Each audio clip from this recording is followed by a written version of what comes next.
What's going on, guys? In this video, I'm going to be talking about something that's not necessarily about crypto, but a little bit more about my immigration situation, kind of giving you guys an update on a lot of the things I've been going through, a lot of the problems I've been dealing with. So when I originally, was getting more involved with crypto, I wanted to be able to have a second passport. I wanted to be able to have something outside of the U.S. that I could rely on, and I wasn't able to do that from Asia when I was living there originally. And so I decided that I wanted to get a second passport. I wanted to start the process with that, and one of the countries that I was most interested in was Peru. And so when the country opened up after all of the COVID lockdowns and things like that, I came here, and I've been here ever since for the last 3 years, and I've been fighting to try to get citizenship here, or get a passport. And I have dealt with so many problems with that process, still going through it. My immigration situation has only gotten worse. I've paid thousands and thousands of dollars in fines, and so I wanted to give a little bit of my experience in this video. So I'm gonna have some chapters here, so you can kind of skip through some of the parts, but I'm gonna go through just a little bit of my history on how I got started with the immigration process here. So when you come to the country, or at least the rules are changing all of the time. That's one of the unfortunate things. But when I came in 2021, they had a rule that if you wanted to get residence, you have to start with temporary residence, then move to permanent residence, and then after that period, you'll have the ability to apply for citizenship. So I started with trying to find a way to get a temporary residence, and they have a donation of 500,000 soles, was like $150,000. You can give them $150,000, they'll let you live here. So it's not a feasible option. No one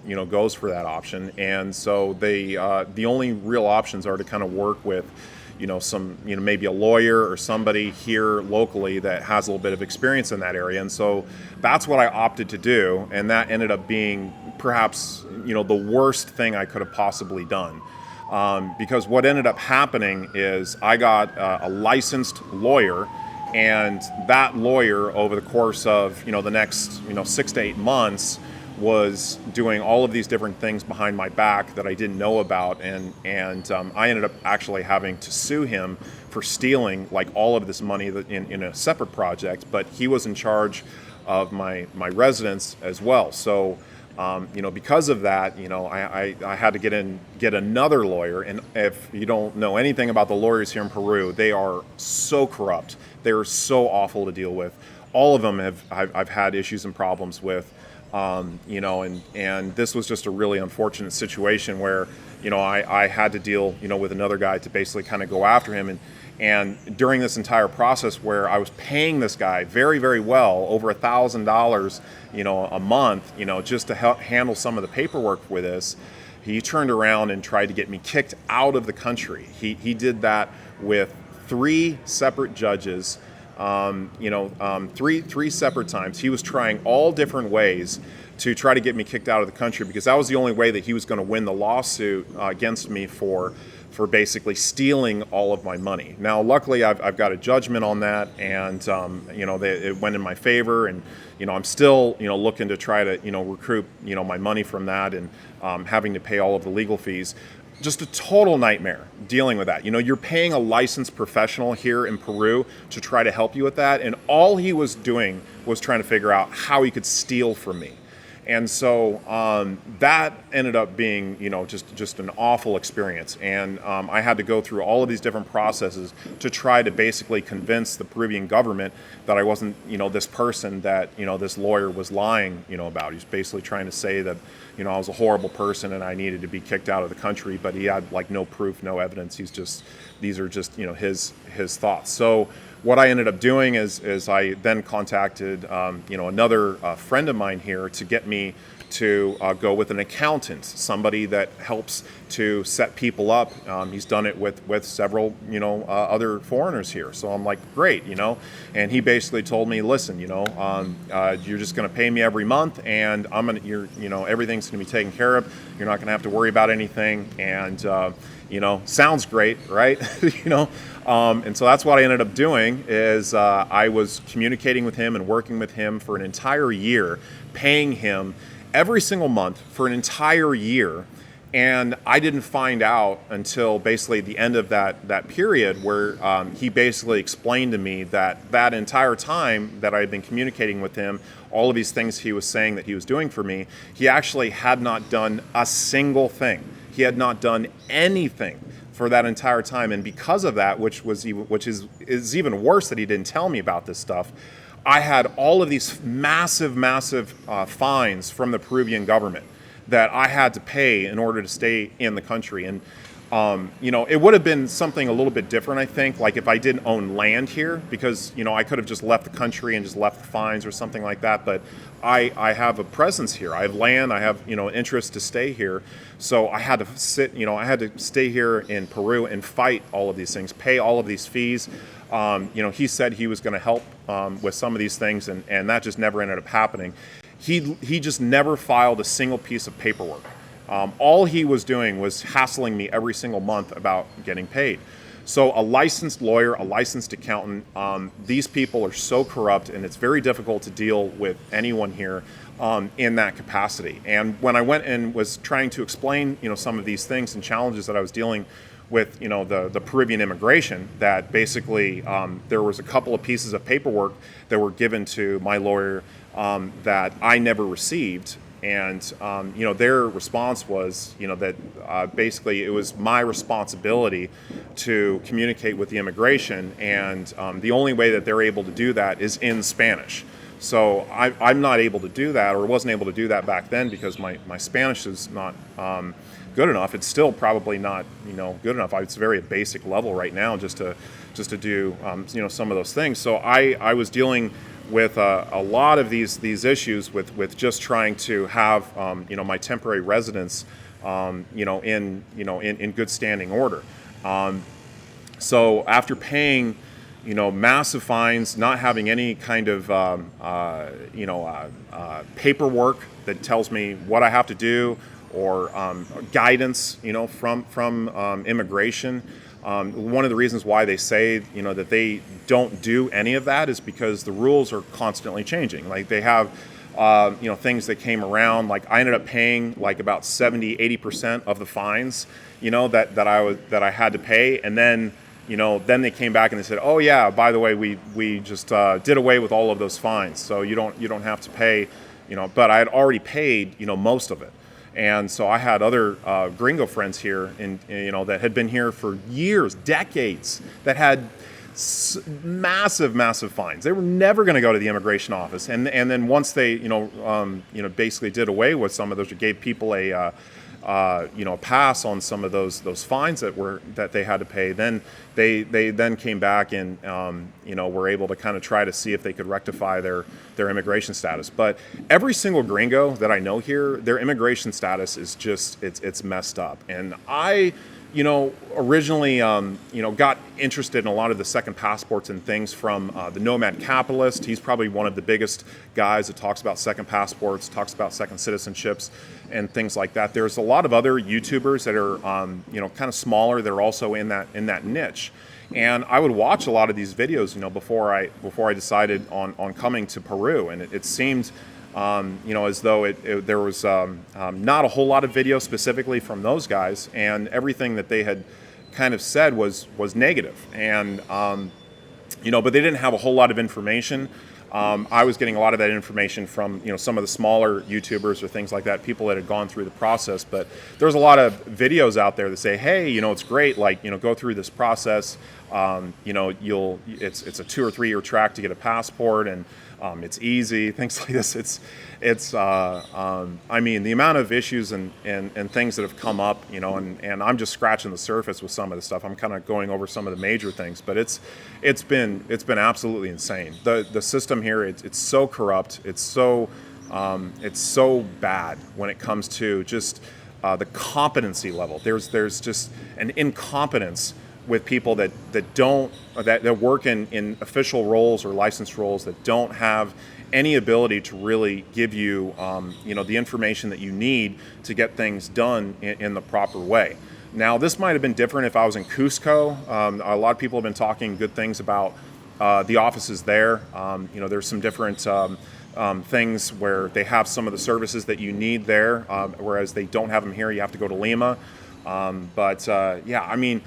I understand now, I think, why that some of these guys were not mentioning Peru, and a lot of that had to do with probably some of the bad reports. It's still behind a lot of the other up and coming countries when it comes to this particular field. But I really do like Peru. I love the nature aspect. I love living here.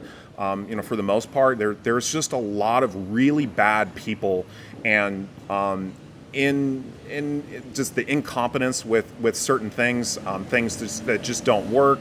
And then there's a lot of people that are just only looking to steal from you, and especially if you're a gringo or somebody that's a Westerner, somebody that's standing out, you're definitely a target for those. So, luckily I've had a long-term girlfriend here for a while, and she's been able to navigate some of these issues and problems with me by helping me with the Spanish. But I basically had come to the conclusion that there was almost nothing you could do from the immigration standpoint, from the way that they changed the rules. They have a new rule that, I guess it's because of Venezuela, that if you come into the country, like, you have to go back to your country and get like a police report in your country, and then come back in order to be like accepted into the immigration system. And so that's just not going to be feasible, for me, for a few different reasons. I was able to kind of get some of the documents, that were needed for certain things, but then they changed the rules and those weren't good enough anymore. So I basically, came to the realization that it was going to be extremely difficult and extremely expensive to go through the process the right way to get citizenship. So, but my, things in my life have changed. I haven't really been, very open about this on my channel or talked about it because, I wanted to kind of keep the focus on crypto. But, I've recently had a son. So he's, 3 months old now. And they have a different policy when it comes to immigration. If you have a baby here, so in that sense, that there are some things that can be helpful for that. So I've actually switched, and I've been going through that process of trying to get onto a family residence, which I'd have to start the entire process all over again. With the 2-year temporary citizenship, working into a permanent, citizenship or residence to get into the citizenship. So that's the the process that I switched, because like if you wanted to go through the old process and the way that they've changed the rules, they're extremely prohibitive and not welcoming to foreigners at all. I've been to 15 other countries. I've been to been through a lot of other immigration systems. It's not like this is something that's that's really new. Like, this is by far the worst run immigration system that I've dealt with with all of the different countries that I've traveled to. And part of it is just because of the way that they have decided to run things and make things extremely difficult for foreigners trying to live here. But so I've been going through now I've been going through the family process and trying to get that situation rectified so that I can just for once just kind of live in this country without having to deal with some of these issues and problems of knowing that I'm illegal and not not having good standing. So I was advised that I needed to go to Lima, I needed to go through Interpol, and I needed to do some fingerprinting after I had already done that a year and a half ago. I'd already done that for my residence before with the other lawyer that just basically robbed me. But I basically went to Lima to do that, and that wasn't good enough. I guess they needed to update it, or they need to do it, in a timely manner. So I had to fund a trip to go to Lima to to get my fingerprinting done, and so I'm thinking that I do that along with the FBI report, and there was so many problems with that because they don't tell you about any of these things that you need to do. And literally, if you talk to the superintendent here, her answer most of the time is go talk to this other gringo that went through the process, because they don't know. Like they don't. It's just absolutely amazing, like how things are here. But so I was going through this process, and I was told that I needed to get an Interpol report, and I needed to get an FBI report, from my country. And I come back, I give them that, boom, I change out my residency, everything's good. That's what I'm thinking. So, it's one of the reasons why I haven't been doing, videos here recently is I just went into immigration. I'm like, oh, happy. Oh, finally, my 2.5 years of hell is coming to an end. And then when we go in there, the FBI report, that they give you, it's just on a white piece of paper. There's no official seal or stamp or anything like that. And so, they basically say that there's no way for them, to validate that FBI report. And it's not like, they couldn't just contact the FBI or directly or something like that, but they don't do anything like that. The one that I had was the official report that was given to me online. Now they mail out a report, but I've had that mailed to me twice now, and it still has not arrived. It just gets lost in the mail or something. So even the official one, though, that comes, it's still just on a white piece of paper. I was actually able to get the FBI to give me an email basically explaining that this is their process or whatnot. So but that wasn't good enough. So then what ended up happening is now, like, my immigration status is completely screwed all over again, and I got to leave the country. So I have to plan another trip to go to the border, to leave the country, to come back and switch my residence from a temporary residence, which I was on before, to a tourist visa, because everything here has just basically gotten so messed up. So I'm going to have to end up doing that and going out of the country and going to the 3 border, which I guess will be a little bit interesting. But one of the issues and problems that you have when you come into this country is most other countries you go to with a tourist visa, they give you 30 days, 60 days, or it's like a set standard. And if you go to Colombia, it's 6 months. If you go to a lot of places in South America, it's a long time. It's like 6 months. So when you come to Peru, though, it's the only place that I know of where it's up to the mood of the immigration officer, what mood they're in, how they, you basically tell them your story, and whatever mood they're in, that's how they're going to determine how much time they're going to give you. And if you ask for the max, it's not guaranteed that you're going to get the max, and then a lot of times they don't give that to you. So it's just the whole system is broken, and it's not run very well. It's very corrupt. It revolves around fines, making people unaware, not telling people. I still don't have a stamp in my passport that says that I entered the country, and they were asking for proof that I entered the country. They never gave me a piece of paperwork when I entered. I still don't have a stamp on my passport. I have nothing that actually shows. If I'd thrown away the plane ticket stub of coming here, I would have never had any proof to give to immigration that even showed that I was when I entered the country. And so these are the types of things, like, you would think they would be able to look this up in their system, or that they should have this and not require me to provide that type of proof when they don't give me any paperwork or anything. But that's how things are run here. And it sounds like I'm complaining a lot, and I've been just demoralized by this entire process.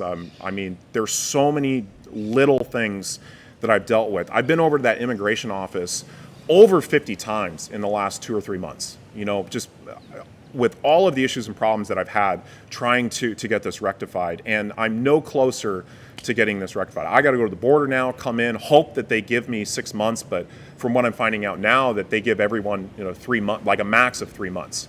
So the problem with that is with that FBI report, which is only good for 90 days, I have to apply for what's known as a postigel, which is just a stamp of like officiality, where they basically can accept that at the immigration office. They can't accept it in the original letter or from the FBI. Apparently, I have to go and pay for this service. Now, if you go to the website for the apostille service, they say it takes 11 weeks. It takes 4 months for this to go through.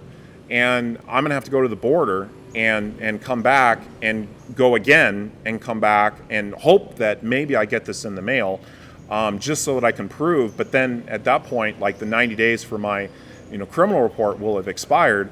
I have no idea how any of this is going to run. No one can give me an answer. No one can give me any type of paperwork anywhere that shows me anything. Everything's in a foreign language. I'm dealing with just my girlfriend, just begging the office, can you please, not kick the father of my son like out of the country. And this is the way that the system is here. Like I don't know what I can do to try to make this process a little bit smoother.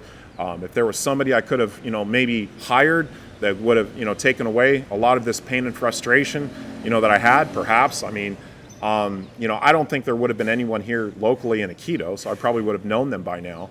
But it's been a horrific process dealing with this, and I don't know if it's going to get resolved or not. This is it's been extremely expensive. It's been extremely time consuming trying to figure out. Like we had to call so many different branches of Interpol. The Interpol in Lima, they won't pick up. You got to call like other offices, and like when you're talking to them, they don't really know.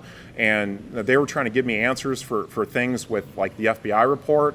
All of the answers they gave me turned out being wrong. So it was all of just a ton of misinformation and just wasted time. The system here is really bad. So I'm gonna do a few videos giving a little bit updates, on my immigration status, and hopefully it improves. I need to file some corruption, reports, with immigrations to basically, tell them that these licensed people that, I was, trusting with this completely screwed me over. And that's why I have these massive fines. I don't think they're going to give me any relief on the fines, but at least it might do something to protect the next guy from getting screwed over by these predatory people. That's just been, it's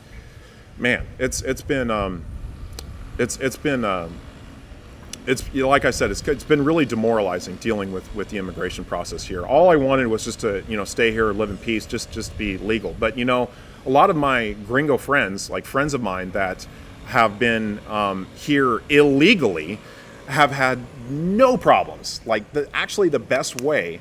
I'll tell you right now, if you are thinking about staying in Peru for long term, I mean the best way is to come in the country illegally. A lot of people come in through like the other borders, not through Lima or anything like that. That's not really possible. But they will come in through the borders and just stay here illegally, and there's really no recourse or anything like that. Most of the Gringos that I've been dealing with, the immigration process is so broken and had so many problems and was so difficult that they ended up basically, what they'll do is they'll go to the 3 border.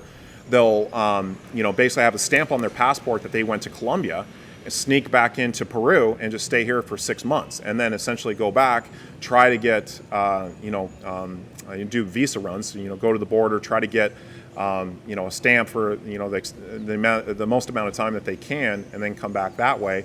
Or they just end up staying here illegally for decades. Like there's several Gringos here that are like that. I've met at least a handful of them that have just been staying here. They just lived here and stayed here, and the immigration was so broken that they just they just didn't deal with it. So they just never went, and they just stayed here and never had any issues or problems, never had to pay the fines or fees or deal with all of the headaches and frustrations. They just, stayed here. And there's no, there would really be no reason why they would have to leave.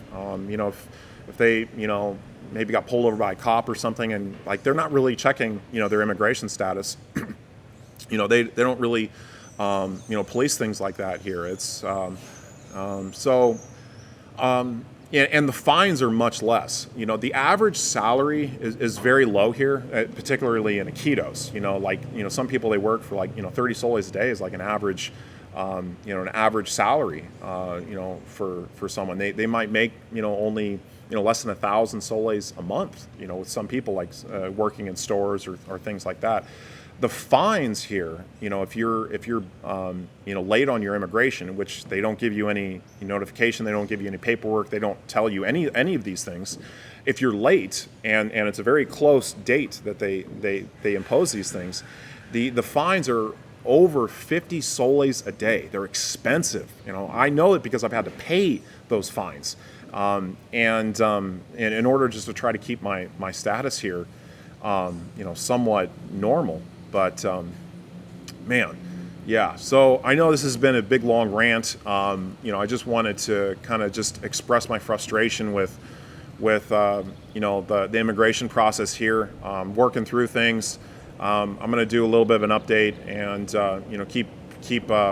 keep tabs on this, and see if there's any positivity I can get out of this situation, because it's been a total nightmare. And had I known that it was going to be this difficult, I'm not sure I would have chosen this particular location to really set up to live. I like living here, and I hope to stay here, but it's been really difficult. So I'm curious to hear your guys' thoughts. Let me know what you guys think in the comment section below. Be sure to like and subscribe for more crypto content. I'm going to be focusing a little bit more on crypto content here very soon. I'm working on getting a podcast with some guests, organized here very soon. And so be looking out for that. And I'll catch you guys in the next video.